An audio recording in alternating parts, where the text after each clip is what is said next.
नमस्कार विद्यार्थी मित्रांनो, आपण बायोलॉजी या विषयातला एक महत्त्वाचा टॉपिक पाहतोय की जो तुम्हाला CET साठी इवन JEE साठी सुद्धा केमिस्ट्रीमध्ये अतिशय महत्त्वाचा टॉपिक आहे की जो आपण पाहतोय त्याचं नाव आहे बायोमॉलिक्युल्स. याची सगळी बायोमॉलिक्युल्स खरं तर व्याख्या आहे The molecules which are present in living organisms. जे मॉलिक्युल्स सजीवांच्या मध्ये असतात, अगदी सोप्या भाषेत आपण सांगू शकतो the molecules which are present in living organisms are called as biomolecules. ह्या बायोमॉलिक्युल्स मध्ये वेगवेगळे मॉलिक्युल्स आपण स्टडी करणार आहे वन बाय वन. एक पहिला मॉलिक्युल आपण पाहतोय ज्याचं नाव आहे कार्बोहायड्रेट्स. या मराठीत आपण त्याला कार्बोदके म्हणत असतो. काय म्हणत असतो? कार्बोदके. खरं तर नावामध्ये ज्याची व्याख्या आहे हे आपण बघितलं होतं. कार्बोहायड्रेट्स म्हणजे हायड्रेट्स ऑफ कार्बन. हा जो मॉलिक्युल आपण बघतोय कार्बोहायड्रेट्स, तर कार्बो या शब्दाचा अर्थ आहे कार्बन,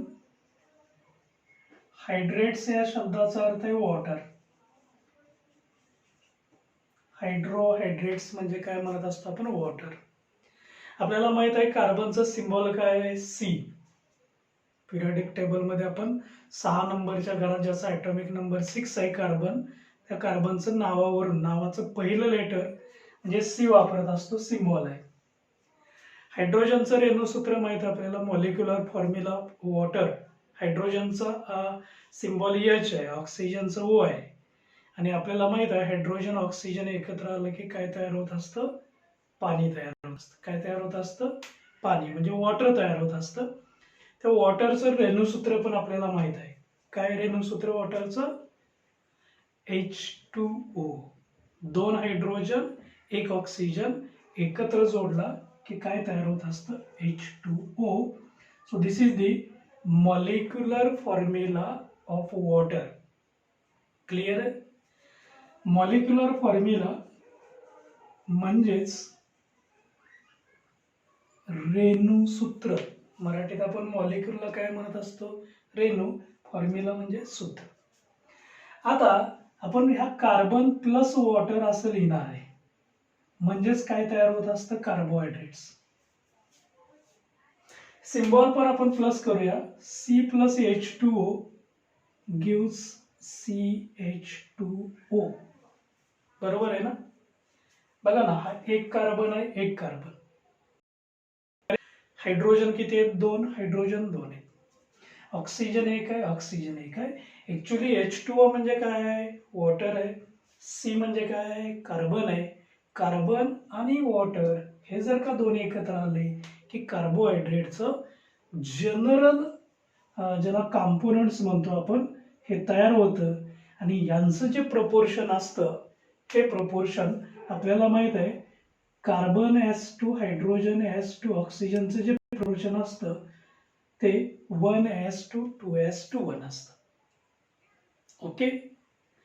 आता त्या कार्बोहायड्रेटच्या मॉलिक्युलमध्ये किती कार्बन आहेत त्याच्यानुसार आपण त्याचे टाइप्स बघत असतो. जसं की आपण म्हणूया की याच्यात 3 कार्बन आहेत. मग 3 कार्बनची शुगर तयार होते, ज्याला आपण म्हणत असतो ट्रायोज. काय म्हणत असतो? ट्रायोज. मग आपला हा जो जनरल फॉर्म्युला आहे CH2O, याला कितीने मल्टिप्लाय करायचं आहे? 3 नंबरनी मल्टिप्लाय करायचं, कारण कार्बन 3 आहेत. रेणूसूत्र तयार होईल. तुम्ही पण सांगू शकाल, अगदी सोपं आहे. काय तयार होईल सांगा? 3 × C म्हणजे C3 तयार होईल. राईट? 2 × 3 H6. इथं 1 आहे, × 3 म्हणजेच O3. थोडक्यात असं आहे, जेवढे कार्बन त्याच्या डबल, जेवढे कार्बन तेवढेच ऑक्सिजन घ्या, डबल काय घ्यायचे? हायड्रोजन. कारण कार्बन आणि ऑक्सिजन ह्या दोघांचं प्रपोर्शन काय? 1:1 आहे. आणि हायड्रोजन मात्र डबल आहे, 2 आहे. अशा पद्धतीने तुम्ही टेट्रोज माहित आहे तुम्हाला. आता टेट्रा टेट्रा म्हणजे 4, 4 नी मल्टिप्लाय करायचं. रेणूसूत्र तुम्हाला लिहिता येईल. काय होईल सांगा बघू एकदा. कार्बन किती आहेत, 4, C4. मग हायड्रोजन त्याच्यात डबल, 8. आणि जेवढे कार्बन तेवढेच काय लिहायचे, ऑक्सिजन. पेंटोज शुगर कशी होईल बघूया एकदा.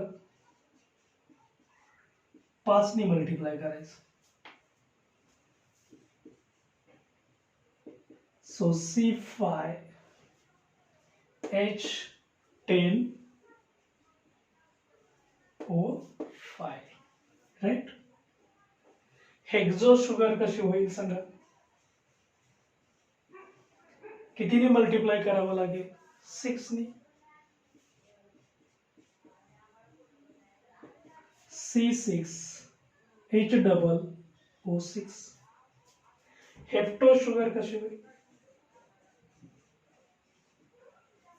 बघा. Tri means 3, tetra means 4, pent means 5, hex means 6, hept means 7. Very simple. काय होईल रेणूसूत्र. कार्बन किती असतील, 6, C × 7, C7 H14 डबल लिहायचे, O7. तर ह्याच्या सगळ्या शुगर आहेत.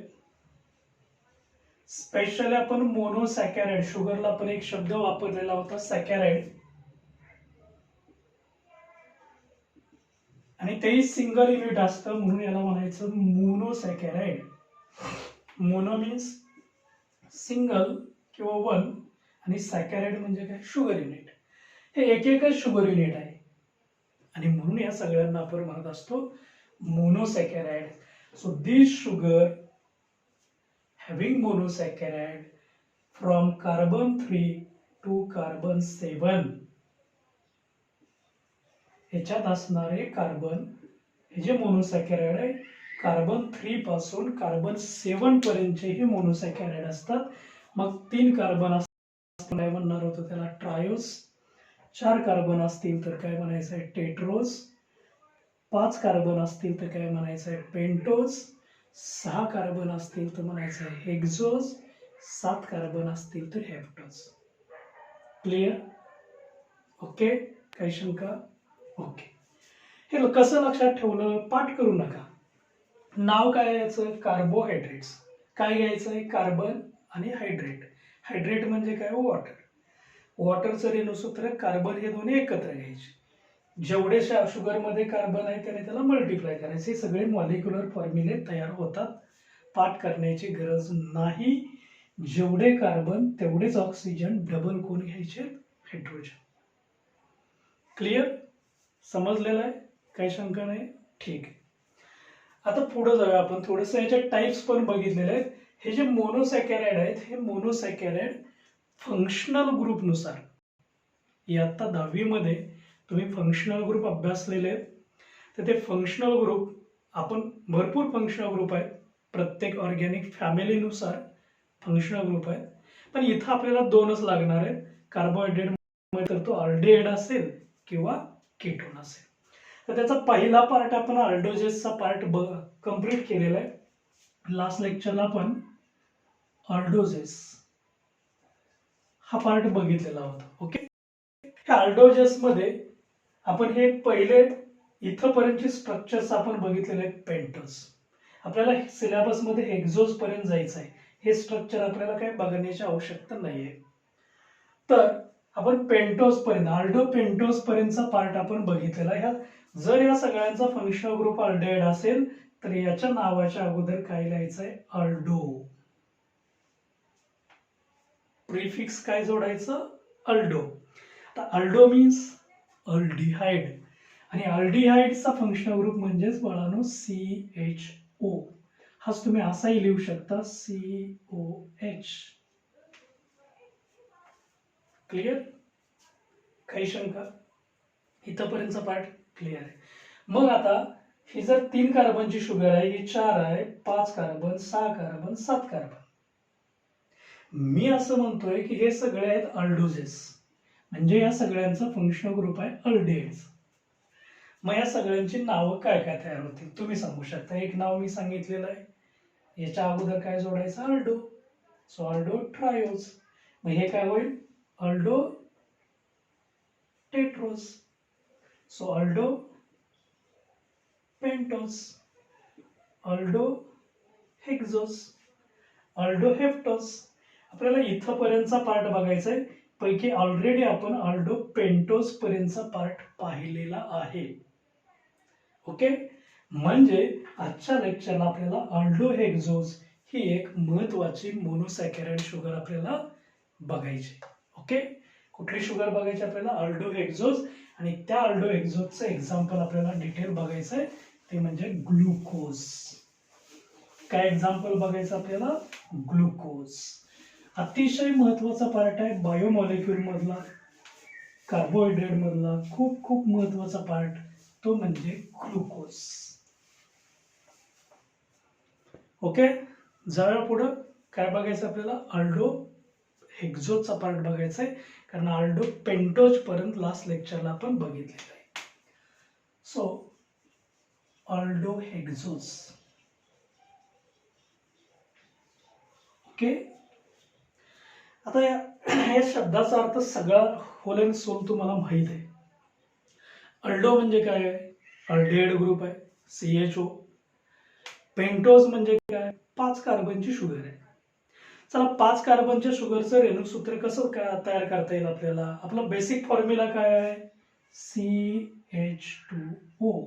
कार्बन आणि वॉटर, कार्बोहायड्रेट. कितीने मल्टिप्लाय करायचं आहे, 5नी. काय रेणुसूत्र, सॉरी, आता आपण हेक्झोसचा पार्ट बघणार आहे. अल्डो पेंटोज ऑलरेडी आपण बघितलेलं आहे, 6नी मल्टिप्लाय करावं लागेल कारण हेक्झोस आहे. ओके, काय रेणुसूत्र होईल, C6H12O6. ओके, हेक्झोस शुगर आहे, 6 कार्बन. अल्डो म्हणजे अल्डेहाइड फंक्शनल ग्रुप पाहिजे, हेक्झोस म्हणजे 6 कार्बनची शुगर असायला पाहिजे. रेणुसूत्र कळालंय, काय रेणुसूत्र आहे बघा, C6H12O6. आणि हे जे रेणुसूत्र आहे, हे याचं जे एक्झाम्पल आहे ते म्हणजे आहे ग्लुकोज. कोणतं एक्झाम्पल आहे, glucose.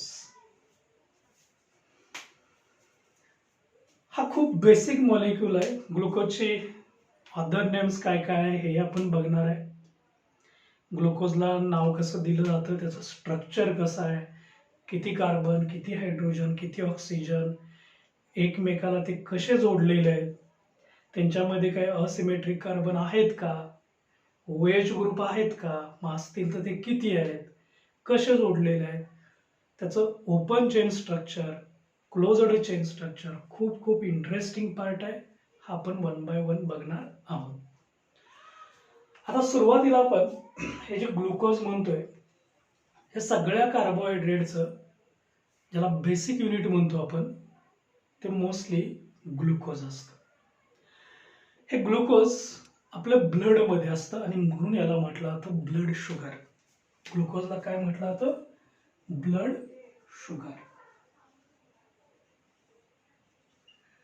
Why glucose is called as blood sugar. कारण जेवढे पण मॅमल्स आहेत, ह्या सगळ्या मॅमल्स मध्ये आपल्या ह्युमनच्या ब्लड मध्ये जी साखर असते ती ग्लुकोज असते.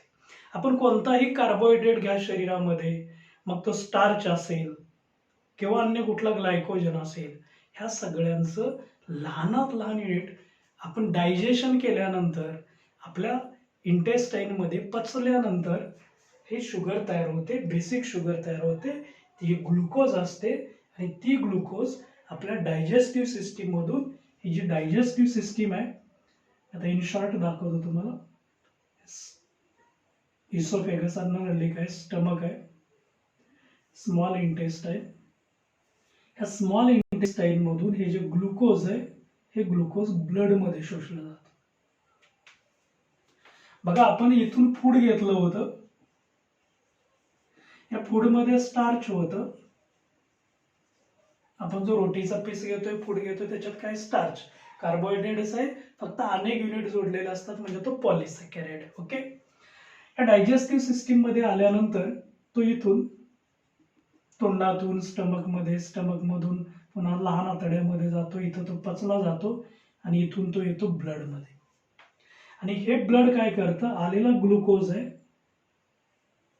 तो प्रत्येक सेलला नेऊन देतो. सेल काय करते, आलेल्या ग्लुकोज पासून एनर्जी तयार करते. रेस्पिरेशन म्हणतो आपण, सेल्युलर रेस्पिरेशन. आणि ही एनर्जी त्या पेशीची कार्य करण्यासाठी वापरली जाते. लक्षात आलंय? आपल्या सगळ्या पेशींना कार्य करण्यासाठी, जिवंत राहण्यासाठी कोणाची आवश्यकता आहे? एनर्जी. कशाची आवश्यकता आहे? एनर्जी. वास्तविक हे एटीपी नावाची एनर्जी असते. आपण पुढे खूप याचं डिटेल बघणार आहे. नीट साठी खूप महत्वाचा पार्ट असतो, सीईटी साठी महत्वाचा पार्ट आहे. एटीपी म्हणजे ॲडेनोसिन ट्रायफॉस्फेट. ॲडेनोसिन ट्रायफॉस्फेट हे नंतर बघूया आपण. आता लक्षात ठेवायचं, आपण जे अन्न पदार्थ घेतो ते आपल्या डायजेस्टिव्ह सिस्टीम मध्ये, पचन संस्थेमध्ये पचले जातात. आणि तिचं पचन झालं की त्याचं लहान तयार होतं. लहान युनिट कोण आहे? ग्लुकोज. आणि ते ग्लुकोज आपल्या इंटेस्टाईन मधून कुठे शोषलं जातं? ब्लड. आणि ते ब्लड हे ग्लुकोज मॉलिक्यूल कोणाला नेऊन देतं? All cells. All cells. बघा इथं जरी पेशी असेल, इथल्या पेशी सुद्धा ब्लड मधून आलेलंच ग्लुकोज घेतात, असं बाहेरून ग्लुकोज घेत नाही. का ग्लुकोज पाहिजे? एनर्जी मिळवायची. एनर्जी कशासाठी लागेल? सेलचे कार्य होण्यासाठी, सेलला जिवंत राहण्यासाठी. कोणापासून एनर्जी मिळते? ग्लुकोज. पेशी ग्लुकोज कुठून घेणार? ब्लड मधून. ब्लड मध्ये ते कुठून येणार? इंटेस्टाईन मध्ये. इंटेस्टाईन मध्ये कुठून आलेलं आहे? आपल्या वरून डायजेस्टिव्ह सिस्टीम मधून थ्रू फूड आलेलं आहे. आणि या फूडचं डायजेशन झालं. काय झालं? डायजेशन, पचन, की त्याचं काय तयार होतं? ग्लुकोज. आणि ते ग्लुकोज आपल्या ब्लड मध्ये असतं. म्हणून या ग्लुकोजला म्हटलं जातं blood sugar is very important for CET and NEET. Medical साठी नॅशनल लेवलची एक्झाम आहे, महाराष्ट्र स्टेट बोर्डची एक्झाम आहे. या सीईटी आणि नीट साठी खूप महत्वाचा पार्ट आहे. ग्लुकोजला काय म्हटलं जातं? Blood sugar. जनरल नॉलेज साठी सुद्धा महत्वाचं आहे. क्लिअर? कन्सेप्ट क्लिअर झाला? Why glucose is called as blood sugar? Because it is mostly present in blood animal, so called as a blood sugar. Okay. चला पुढे जाऊया आपण आता. दुसरं याचा ऑर्नेम आहे, त्याला असंही म्हटलं जातं glucose is also called as a grape sugar. काय म्हणायचं याला? Grape sugar. आता तुम्ही सांगू शकता ब्लड शुगर आपण का म्हटलं, तर ब्लड मध्ये असते. ग्रेप शुगर का म्हणा? ग्रेप मध्ये पण असते. आता ग्रेप हे फ्रूट आहे, पण मेजॉरिटी फ्रूट मध्ये फ्रुक्टोज नावाची शुगर असते, ज्याला आपण फ्रूट शुगर पुढे बघणार आहे आपण स्ट्रक्चर. पण ग्रेप मध्ये मोस्टली ग्लुकोज असतात, म्हणून याला ग्रेप शुगर म्हटलं जातं. So present in grape, in grapes, present in blood, so called as blood sugar. काही शंका नाही? ओके. याला असंही म्हटलं जातं energy sugar, because it use to produce the energy. आताच मी सांगितलं तुम्हाला, एनर्जी मिळते ग्लुकोज पासून, आणि म्हणून याला एनर्जी शुगर पण म्हटलं जातं.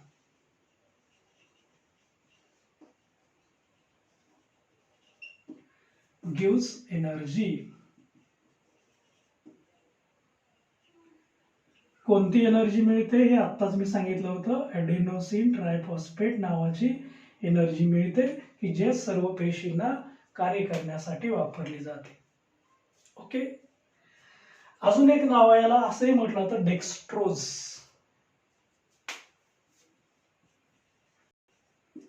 डेक्स्ट्रोज शुगर, डी शुगर म्हटलं तर डी ग्लुकोज, डेक्स्ट्रोज ग्लुकोज. आता हा शब्द थोडा नवीन आहे. डेक्स्ट्रोज शुगर का म्हणायचं तर हा शुगर असते की जी लाईट असते, PPL, ज्याला प्लेन पोलरायझर लाईट. तुम्हाला समजण्यासाठी दाखवतो. समजा ही लाईट रेज आहे, एकाच प्लेन मध्ये व्हायब्रेट होतात, एका प्लेन मध्ये. जर आपण या ग्लुकोज मधून यांना पास केलं, इथं मी ग्लुकोज बोललेलं आहे, तर आता हे लाईट ह्या पाथला परपेंडिक्युलर आहेत, पण जर हे ग्लुकोज मधून गेलं तर ते राईट साईडला डिफ्लेक्ट होतात. कुठे डिफ्लेक्ट होतात? उजव्या बाजूला, राईट साईडला. ओके, हे जर राईट साईडला डिफ्लेक्ट होत असतील तर dextro means right. So deflected,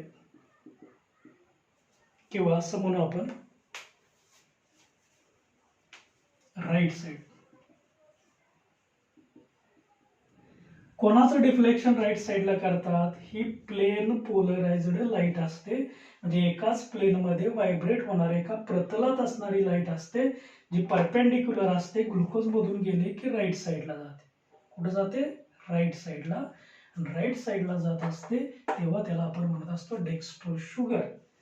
जर ती लेफ्ट साईडला मुवमेंट झाली तर त्याला म्हणायचं लिव्हर.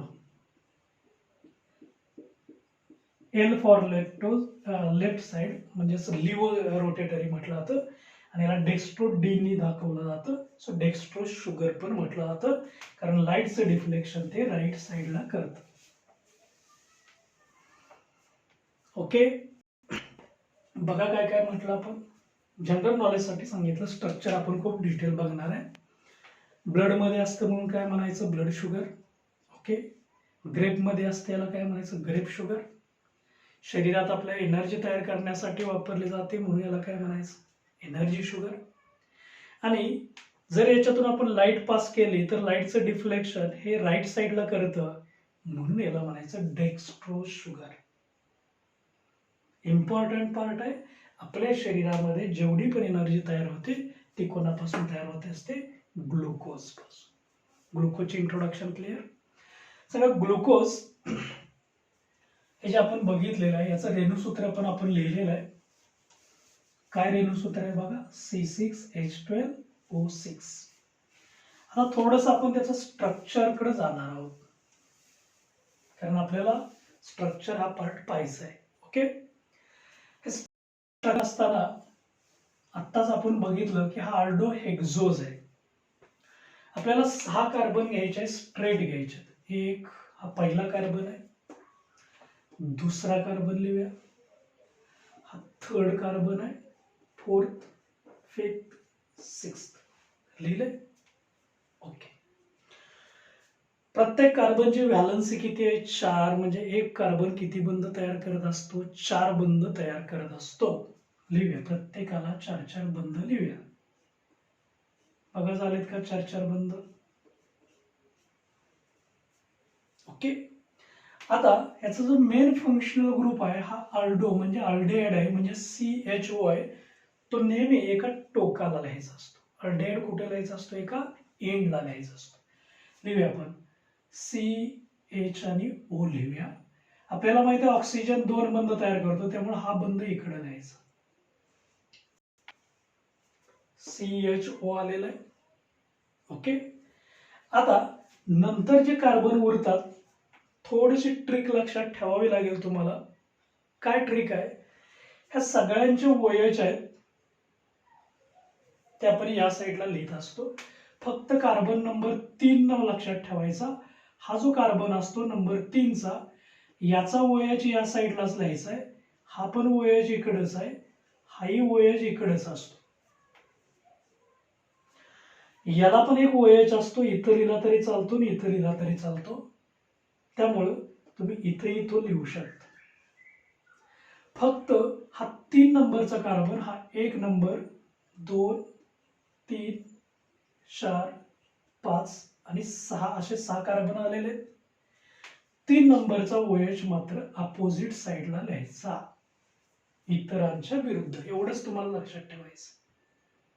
बघा हे सगळे O एका साईडला आहेत, 3 नंबरचा OH फक्त इकडे आहे. आता तुम्ही म्हणाल हा OH जे लिहिलेला आहे आपण तो असा लिहिला तर OH असा नाही लिहायचा. का लिहायचं नाही असा? तर हायड्रोजन एकच बंध तयार करतो. आता हायड्रोजनला इकडचा एक आणि इकडचा असे दोन दिसतील आणि ऑक्सिजन दोन तयार करतो, त्याला एकच दिसेल, म्हणजे हे चुकीचं होईल. इकडे लिहिलेले बघा ऑक्सिजनला दोन झालेले आहेत, हायड्रोजनला एक, म्हणजे हे बरोबर आहे. हा असा लिहायचा नाही. O आणि H, O कार्बनच्या जवळ असला पाहिजे, H बाहेरच्या बाजूला असला पाहिजे. समजलंय? काय समजलं नव्याने काय सांगितलंय बघा. 3 नंबरचा OH विरुद्ध साईडला लिहायचा आणि बाकी सगळे OH आहेत. इकडे मात्र OH नाही, फक्त हा O असतो CHO, कारण हा अल्डिहाइड ग्रुप आहे. उरलेले सगळे H लिहायचे, जिथं जिथं बॉन्ड शिल्लक राहिलाय H, हा H, हा H, हा H, हा H. एकच H असा असतो की तो अपोजिट साईडला लिहायचा, OH च्या विरुद्ध. याला एक OH, एक H, OH, H, OH, H, OH, H, OH, आणि इकडे मात्र 2 H, कारण कार्बनला 4 बंध पाहिजे. कळालं? हेच स्ट्रक्चर आपण कसं लिहू शकतो बघा. हे सगळे एकत्र लिहिण्याची पद्धत अशी आहे. पहिल्यांदा कार्बन, नंतर हायड्रोजन, नंतर ऑक्सिजन. काय काय लिहायचंय? Carbon, hydrogen, oxygen. सांगा हे काय लिहिता येईल? कार्बन, हायड्रोजन किती आहेत? 2, किंवा हा डायरेक्ट एक लिहून त्याचं नंतर लिहिलं तरी चालेल, CH, आणि नंतर काय लिहायचं? OH. सांगा हे पुन्हा एक CHOH. इथं लिहित असताना असंच लिहायचं, CHOH, CHOH. किती आले बघा. एक अल्डिहाइड गेला, 1 2 3 4 5. आता हा सगळ्यात शेवटचा, याला मात्र 2 हायड्रोजन असतात. लक्षात आलं? CH2OH. असंही लिहिलं तरी चालेल, किंवा अजून तुम्हाला सोपी शॉर्ट मध्ये स्ट्रक्चर लिहायचं आहे. काय करायचं बघा. या टोकाला कोण आहे? CHO, अल्डिहाइड एकच आहे. या टोकाला कोण आहे? CH2OH, हा अल्कोहोलचा ग्रुप आहे. कोणता अल्कोहोल आहे ते आपण नंतर बघणार आहे. बाकी काय सांगा. हा काय? CHOH, CHOH, CHOH आणि CHOH. हे सेम आहेत सगळे. 1 2 3 4. 4 कसे आहेत? सेम, सिमिलर आहेत. हा वेगळा आहे, हा वेगळा आहे. जे वेगळे आहेत ते लिहूया आपण. हा वेगळा लिहिला आपण, CHO. आता मला सांगा, हे मला एक ग्रुप लिहायचे किती आहेत? CHOH 1, CHOH 2, CHOH 3 आणि CHOH 4. किती आहेत? 4. एकत्रच लिहूया ना.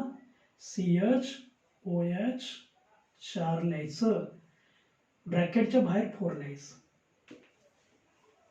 क्लिअर? आणि उरलेला ग्रुप आता हे लिहिलेलं आहे, 1 2 3 4 एकत्र लिहिले आहेत. हे फक्त ब्रॅकेटच्या बाहेर 4 लिहायला विसरायचं नाही. तुम्ही जर ब्रॅकेटच्या बाहेर 2 लिहिलं तर 2 ग्रुप आहेत असा अर्थ होईल. 3 लिहिले तर 3 आहेत, 4 लिहिले तर असे किती आहेत? 4 आहेत. आणि सगळ्यात शेवटी हे लिहायचं आहे तुम्हाला, CH2OH.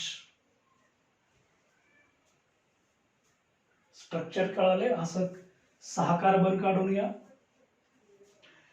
इकडच्या OH एका साईडला, 3 नंबरचा OH फक्त एका साईडला लिहायचा आणि त्याच्या विरुद्ध काय लिहायचं? हायड्रोजन. तर हे सगळेच्या सगळे स्ट्रक्चर ग्लुकोजचे स्ट्रक्चर्स आहेत, स्ट्रक्चर ऑफ ग्लुकोज. आता याची काय कॅरेक्टरिस्टिक्स आहेत, वैशिष्ट्य आहेत, काय काय वैशिष्ट्य आहेत हे आपण डिटेल बघणार आहोत. स्ट्रक्चर्स काढून घ्या.